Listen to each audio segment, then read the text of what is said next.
Well, thank you very much for that introduction, and thanks for inviting me to come and speak. I know I've just got 10 minutes, so I will dive straight in. We've been warned we will be cut off, Jeremy Paxman style, if we go over. And so I'm obviously not going to be able to make all the points I'd like to, so the ones that I can't make, I'll pick up in the Q&A after. Look, for us, the future of financial services, the city, is incredibly important. And any potential government and any current party of opposition charged with scrutinising what the government does should want to see the city thrive. It is a key business sector, obviously, which along with the associated legal, accountancy and other professional services give us a competitive edge and a comparative advantage due to our talent, our legal system, our time zone, the liquidity of our financial markets. It is a sector that we look to pump oxygen into the rest of the economy, helping businesses in other sectors expand and grow. And the need for business growth, of course, was starkly highlighted in the budget recently, where we learnt that the government is going to be borrowing £245 billion more than planned, with welfare spending going up by £20 billion and the prospect of 1 million young people out of work, again, because of the lack of growth. And that's why, of course, we've been arguing for a short-term stimulus package to get the economy moving again. But it is important to say that when we talk about diversifying our economy, the whole rebalancing debate, we are not talking about reducing the size of our financial services sector, but of growing the size of other sectors of the economy. And the financial services sector has a crucial role to play in that diversification, which is why, to coin a phrase, I am intensely unrelaxed about the problems that small businesses and entrepreneurs in those other sectors face in dealing with our banks. And of course, it goes without saying that the sector performs vital utility functions for all of us as individuals, like water and electricity. Your banking services are fundamental to everyday life, providing a place to deposit your money, a payment system, and so on. So my first point is this: we are unapologetically critical of the city when needs be, but we can't be anything other than pro-city because of its central importance to the economy at home and to paying our way in the world abroad.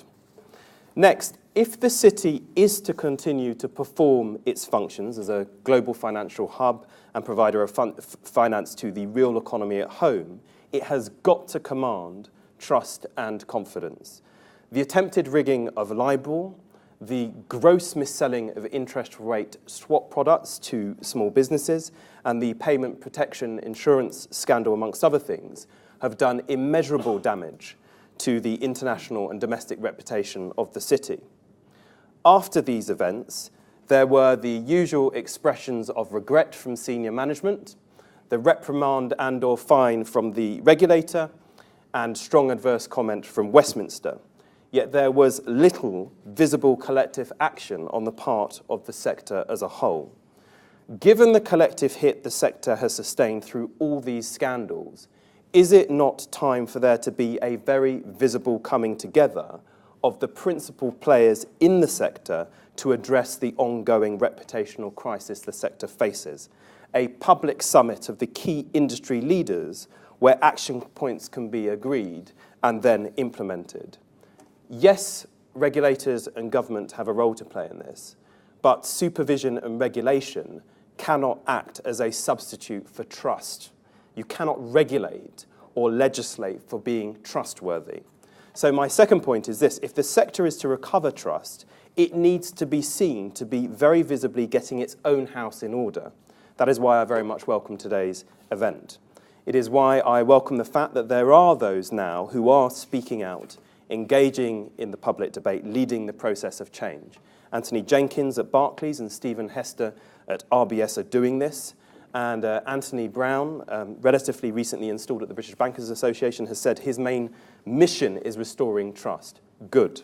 But much more needs to be done, and there are still many lessons to be learned.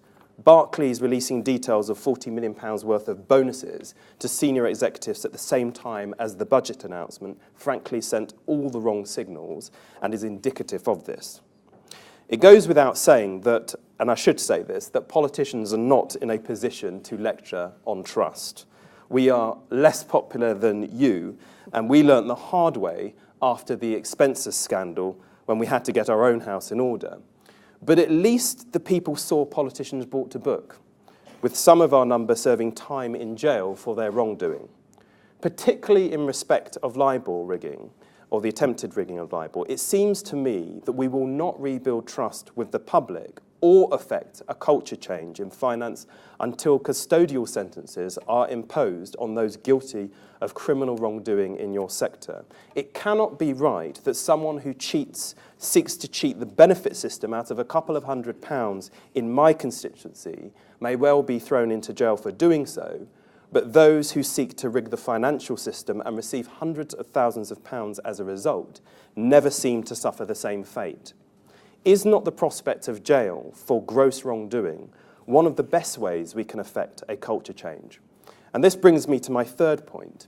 If our banks are to rebuild trust, we need to see a change in culture in the sector, and our banks must be made safe. Never again must we be in a situation where they have the potential to bring down the entire economy. Never again must the perception or the reality be that the interests of those in the sector are being put ahead of customers and beneficiaries the sector is supposed to serve. So today, it is essential that the reforms underway to address these two interconnected issues must be completed and implemented in full. Structural reform to separate retail from investment banking activities isn't just necessary from the point of view of stability and security in our view, it will also improve the culture in our banks. Both the Independent Commission on Banking and the ongoing Parliamentary Commission on Banking have made various recommendations in this regard. We are clear, if the letter and spirit of the ICB's proposals are not delivered, and we do not see a cultural change in our banks, we think full separation will be needed. And whilst action at the level of the institution is important, institutions are made up of individuals, which is why remuneration arrangements that create the right incentives and behaviours are important as well. The EU has led very much reform in this area. But beyond reform of pay, I think there needs to be much stronger individual responsibility for decisions made and action taken. That is why we have argued for a new code of conduct for bankers.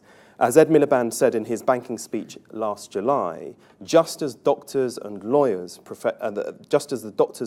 professions have clear rules and codes of conduct which lay down what is expected, we need the same for banking, where anyone who breaks the rules can be struck off.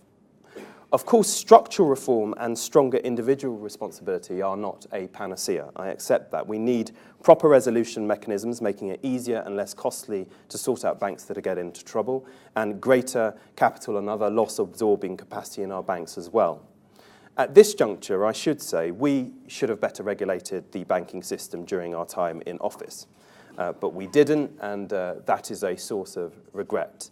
And indeed, mea culpa in that respect is due across the political spectrum, given the consensus which existed around a more light touch approach before the crash.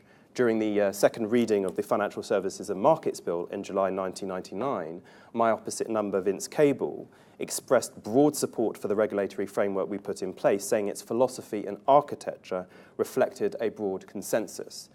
Consequently, neither of the two current parties of government voted against FSMA when they were in opposition. Finally, we need a banking system that better serves the real economy. That is one of my principal concerns as Shadow Business Secretary, that it does a better job for British industry and our small businesses. And this isn't just a problem of the recent banking crisis, I might say. We have had a banking system that is too concentrated, with 5 banks serving nearly 5 million businesses now for some time, and with too little diversity of business models, where if one bank will lend you money, they all will, and if one won't, they all won't. So we would reduce the barriers to entry for challenger banks to create more choice, building on the recent proposals of the old FSA. We are delighted that Nationwide, a mutual, will enter the market for business lending next year. We want more sources of alternative finance from innovations in factoring like Market Invoice, or in peer-to-peer lending like Funding Circle, which Labour local authorities are using to invest money in local businesses. And we are arguing for a proper British investment bank, which, with funds distributed not through the existing high street banking network as in the government's proposal, but through a new network of geographically mandated regional banks, a British version of the German Sparkassen. Therefore, my fourth and final point is that if the sector is to do a better job for our wealth creators, we need not just more competition in banking, but more competition to banks as well. Let me finish by saying this. Today, I represent many city workers who are my constituents in Lambeth. Actually, some of them are here, I think. What they do matters enormously to Britain's place in the world and to the growth of the global economy. And having worked in the city myself for several years, I know the overwhelming majority of people there, yes, want to do well, but are hard-working, honest people who want to do a good job for our country too.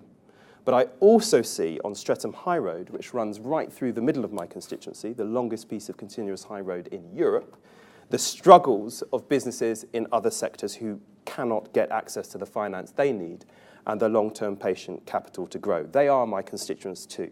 And all we ask is that in addition to providing a global hub, which helps the UK compete, our financial services sector does a better job for our businesses and people at home too. Thank you. Thank you very much.